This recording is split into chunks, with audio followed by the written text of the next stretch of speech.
Opportunity.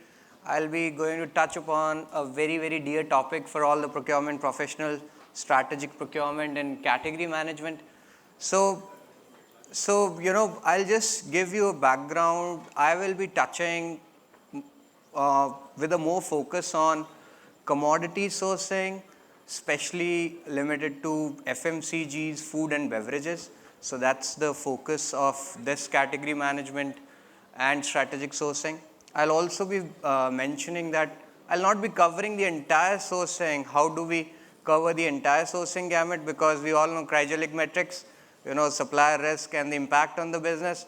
So I'll not be covering leverage, or I'll not be covering bottleneck. I'll not be covering the transactional sourcing. I'll just be focusing on strategic sourcing and some of the overarching strategies. How do we deal with on day-to-day basis? I'll be using some examples from my past experiences, and I want this session to be interactive. You can ask questions, you can stop me, you don't have to wait for Q&A. You can share your views on certain topic if you find it interesting. Okay? So strategic procurement, what is strategic procurement? We just talk about, some people say this word is very abused, strategic, but do we really do strategic sourcing? So anything with a long-term approach and an objective in mind, with cost innovations, cost leadership, supplier security, risk mitigation, all of that becomes strategic sourcing. Otherwise, it just becomes shopping. Now, spot buy by design or by force is always shopping. You can do spot buy, but that should be part of your strategy. Let's say the sugar prices, anybody tracking sugar?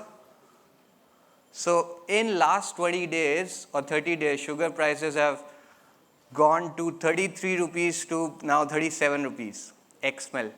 So I am preferring a spot buy strategy because I believe buying long term is not going to be a good strategy because we will lose money and we are expecting prices to come down. So spot buy by choice is a strategic sourcing, but you end up buying on spot, whether the prices are high or low, that's shopping. So this is the triangle of procurement. This is what we call usually, and it's a beautiful slide. This slide is enough to understand strategic sourcing and category management in just one snapshot. The most important thing, we talk about suppliers, business, sourcing, cost innovations, collaboration, all of that. The biggest focus here is growth. And what I mean by growth is procurement function is always considered as support function. We all agree? And we should be support function, but can we bring in growth for the organization?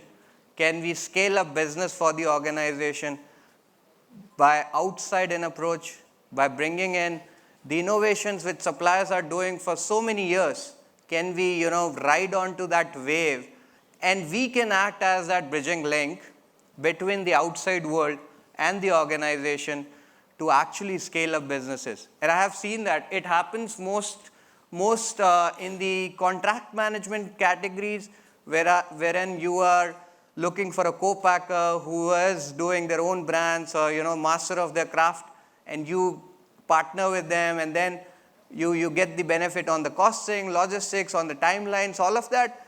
But it can also happen on the category management as well, when you are trying to get an innovative supplier, a supplier who is leader on that category, or sometimes a new supplier with a new advanced technology. So that can bring in business scale up. The timeline benefit can actually churn the profitability quite fast. So very important piece there, but all the three pillars are very, very important: sustainability, margin, and the growth. So core strategies and components, I'll just talk about supplier partnership. This is the number one component of procurement according to me, because partnership with a key supplier will always keep you ahead of the curve. There are suppliers who are willing to innovate into your business and what is there for them in that process, they have a sustained business opportunity with you because they are the one bringing that innovation, and then you are tied up with them. You are relying on their innovation leadership, which helps the companies grow very, very fast. Other thing, when I talk about supplier partnerships, we do joint business planning. We do performance management of all the suppliers based on their delivery times, OTIF, on time and full, all of that. But now is the time when we actually do the performance assessment based on the innovations they are bringing in.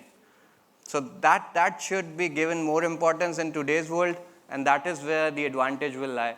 Risk mitigation and sustainability, absolutely very, very important. So while we are identifying any category, any supplier, any objective, any business potential, and our targets on reducing the cost, what are the risks lying around that is very, very important. Sustainability is becoming the key word now. You buy agricultural commodities, you buy dairy, you buy even plastics, the EPI extended partnership, all these things are taking a big space. I'll just tell you an example of palm oil sourcing, wherein responsible sourcing for palm oil is becoming so important that there are three categories of sourcing palm oil responsibly. One is mass balance. The second one is the segregated palm oil. So segregated palm oil used to be very, very costly. It is still very, very costly. But the companies are moving from mass balance to segregated palm oil. Tells the volume of, the gravity of this sustainability aspect, and that is how consumers are ready to pay higher costs, even at a higher, if the material is also high. So cost evaluation, absolutely. So these are the fundamental pillars for procurement. Significance of category management. So when we do category management, the most important thing is it enhances the efficiency and gives us choice to make informed decisions. So I'll take an example. I'll just talk about agriculture commodity. Let's say we all know Australia exports a lot of wheat. And the harvesting season for wheat in Australia is December, January. It starts from, late November, December, January. And Australia is really, really volatile market because it's 100% non-irrigated. It is dependent only on rain. So the production each year in Australia can vary from 15 million metric ton to even 35 million metric ton. So that's the, differences in production every year.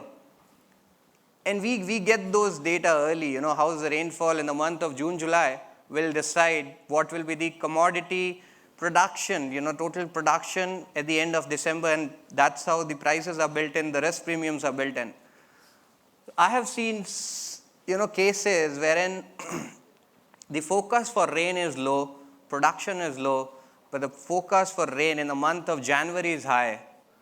But that doesn't help wheat commodity because wheat is already harvested. Now what it tells me, if the rain in January is higher, that means there will be a lot of wet cattle feed available to the farmers. That will reduce the pressure on wheat demand as feed. So maybe it's 20 million crop, 15 million lower than last year, but 8 million metric ton of feed demand is just getting off of this. So by doing that market intelligence, detailed understanding of the commodity, you can still take a call to wait even when you see, the market is actually turning bullish. So very, very important to do. So this is the point I was trying to make, informed decisions. So strategic commodity procurement, the value chain of commodity becomes very, very important. Right from the start of so I'm taking the example of wheat here again, or you can take the example of rice. So rice is grown in the farm, right? We need to understand the cost of production. What is the cost of production in Chhattisgarh, in Telangana, in Punjab, in Haryana? And then is farmer getting right money for that? If they are, last year if they were getting right amount of money for their crop, will they grow higher this year? Most likely, because they got good price for the crop. So you don't need to actually wait for government agencies to release the data that this is the sowing, this is going to be the production. You can start predicting. It's not AI, but it's the accumulated intelligence you develop and you gather through your sources. Then it is very, very important to also understand the various value chain it goes through.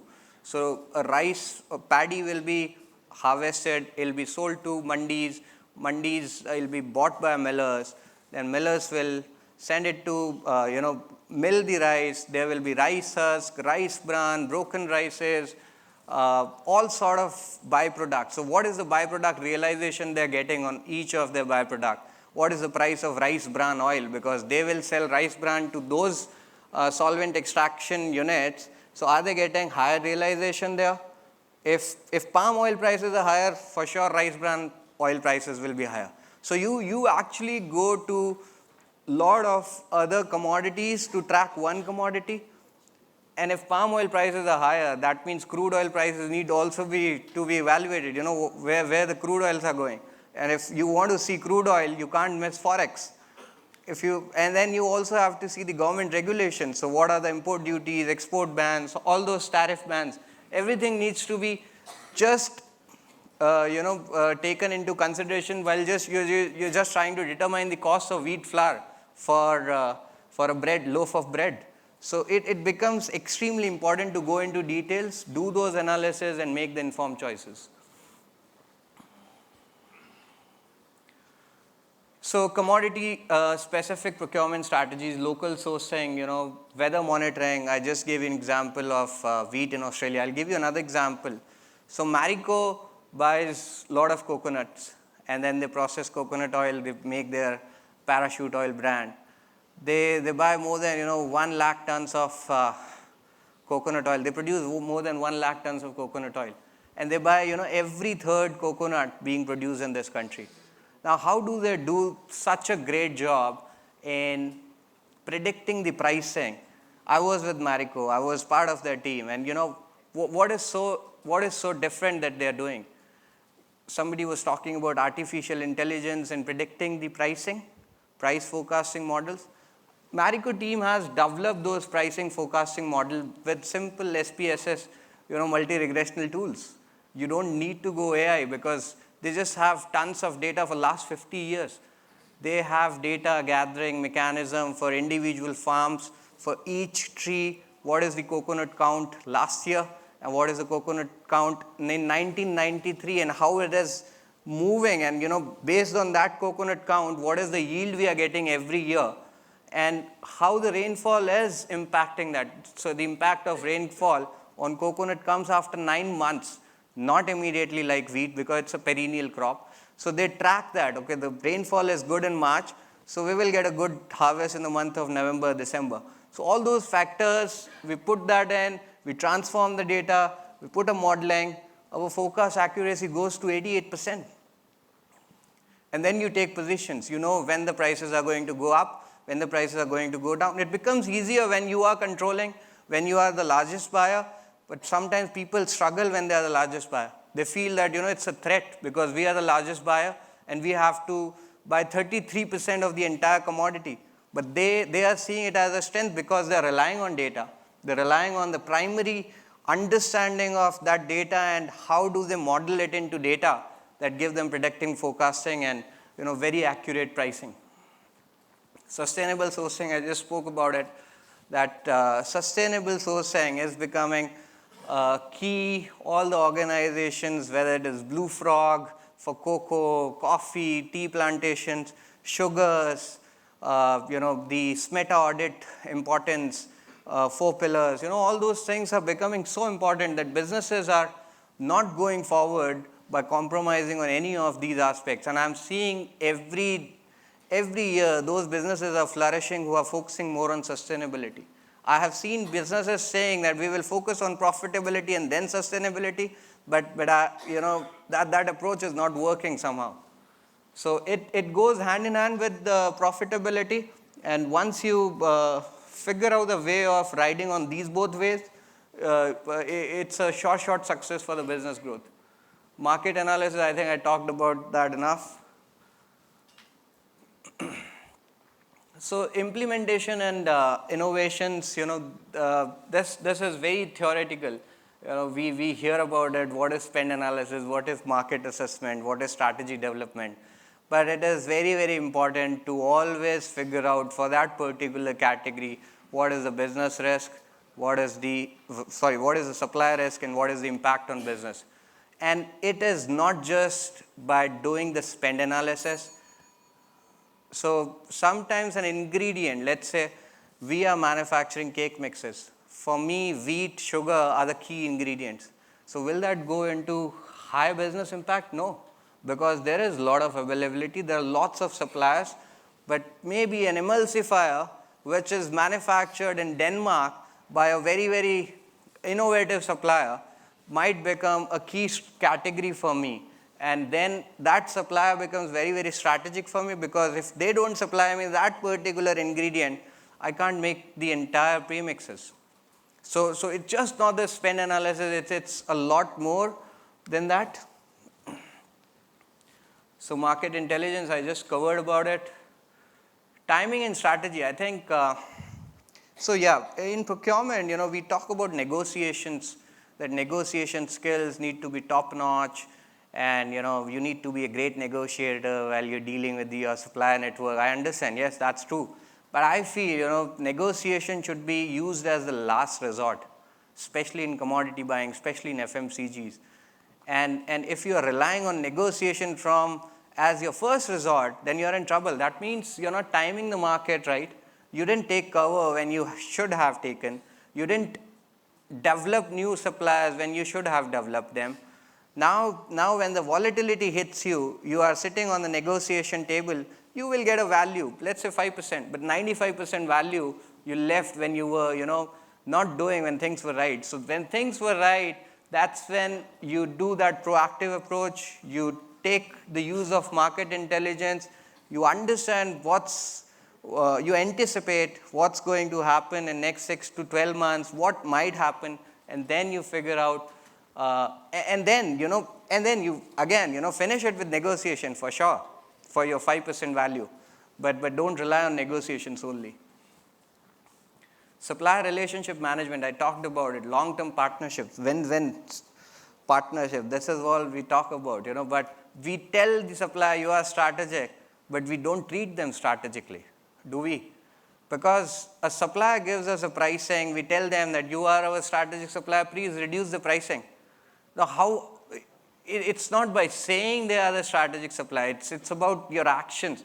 How many times have you invited them to your place, made them meet your R&D heads, your business directors, and understand what is the long-term growth path for your company, what is their growth plan, have you aligned the top-to-top objectives of these two companies? If you have not done that, then saying strategic supplier doesn't mean they are strategic. And they also understand it, that they are not strategic for you as well. So, and performance assessments based on innovation, I just like this concept so much, and I've seen so many innovations happening after we adopted this. Suppliers are bringing in a lot of innovations. We're selecting suppliers based on their technologies and innovations, even though they're expensive. But sometimes those expensive innovations, technology, can prove in manufacturing excellence.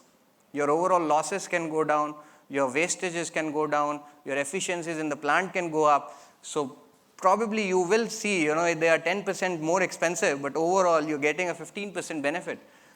So this is the concept of TCO, total cost of ownership. So we need to start looking at those concepts. Otherwise, this volatile environment will just kill us. What's happening in coffee, what's happening in cocoa. Okay, so my time is up. But so there are a couple of other things I wanted to talk about, but I'll leave the floor for the question and answer. And probably at the end, I'll just talk about a case study. How do you factor in perishability into your costing? So, see, very good question, but it depends on the overall business strategy. If the perishability, the raw materials which are buying are perishable, for sure they will be more expensive, other than just milk or fruits which we don't buy. So let's say cocoa powder. Cocoa powder is a perishable commodity. You can't store it more than 3 months on a room temperature. You need to have a cold storage. So we have that 20 degrees centigrade cold storage built into our system, because we know this is how much cocoa powder, cocoa liquor, cocoa butter we are going to consume for the entire year. So those things are always given. They are part of the overarching strategy of the business. But if there is a new ingredient, then you have to factor in those additional warehousing costs, additional cost of risk, because perishable commodities you may not cover long, even if you want to, because then your supplier will store them in the cold storages, or there will be additional. So you have to risk built it into your budgeting, your pricing. When you are giving the entire scenario to the business, those prices should be built in. Yeah, this one of the things you mentioned over there is that you're doing the off-season purchasing, where off-season purchasing. Off-season. Yeah. So how do you compare the TCO, like total cost of ownership, is compared to the inventory cost as well as cost of storage? So how those things are taken in consideration when you do in the off-season purchase? So off-season purchasing you do when you are taking a call against the market, because 90% of the market, they just buy, they call it strategic sourcing, by the way, but they buy their entire wheat in 3 months and then they wait for 14 months till the next harvest comes. So that is strategic sourcing, I understand, even rice, corn, everything. But when you are going against that wind and saying, I believe this year prices will be lower in the off-season compared to the warehousing charges and the interest and the carrying cost which I will be building in when I buy worth of $100 million of wheat.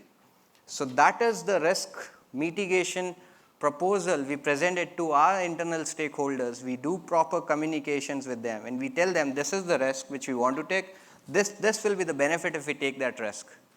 So inventories, all of that will be covered and will still give you value, even if you're doing season buying or off-season buying. So that is how I'm looking at TCO, just for the buying per se. But if you're talking about a new supplier introduction per se, then TCO discussions happen in a completely different environment. We are now talking about what additional value this ingredient from this supplier will give us. Will that give me operational excellence, operational values in my organization, that the 10% increase in the prices will be compensated? Thank you. Thank you, Himanshu sir.